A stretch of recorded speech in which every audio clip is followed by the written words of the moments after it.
The Sad Caterpillar, read by Melanie O'Mara.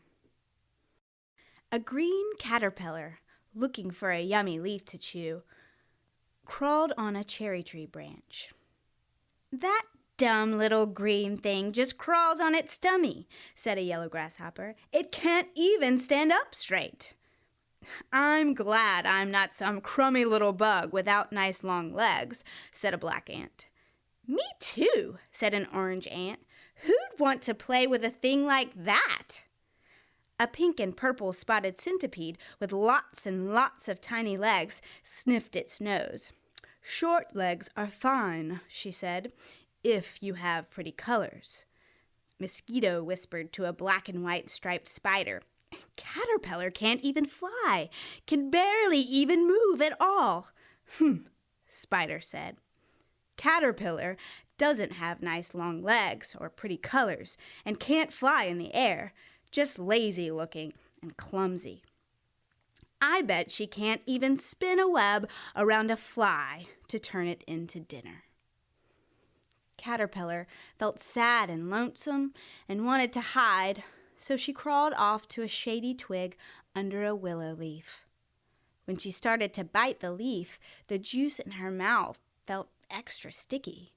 She stuck some juice on the leaf and turned around, and the sticky juice turned into a little thread string that wound around her. She wanted to hide, so she kept turning around until so much of the thread string went round and round her that it was almost like a little blanket covering her up, until finally she was all in the dark and felt so sleepy that she just nodded off.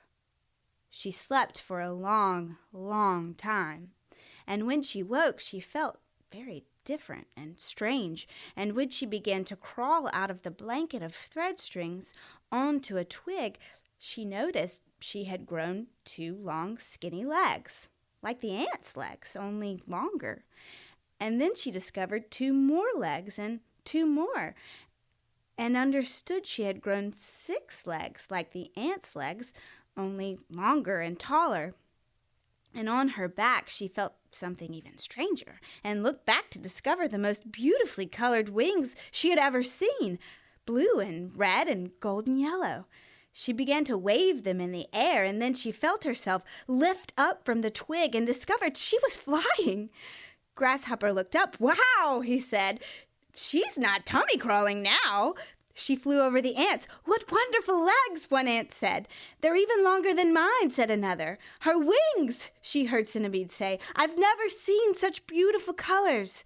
"Such a graceful, nimble flyer," Mosquito whispered to Spider. "I wish I could zip up and down and all around like she does." Spider seemed most surprised of all. "All I can do is spin a web to catch flies and eat them." She spun a web that became a cocoon, like a blanket to wrap up in, and she turned herself into something completely, utterly new, into the most wonderful butterfly I've ever seen. And from that time to this, the sad little caterpillar who turned herself into a butterfly has been the happiest bug of all. Caterpillar, read by Melanie O'Mara. Copyright 2015.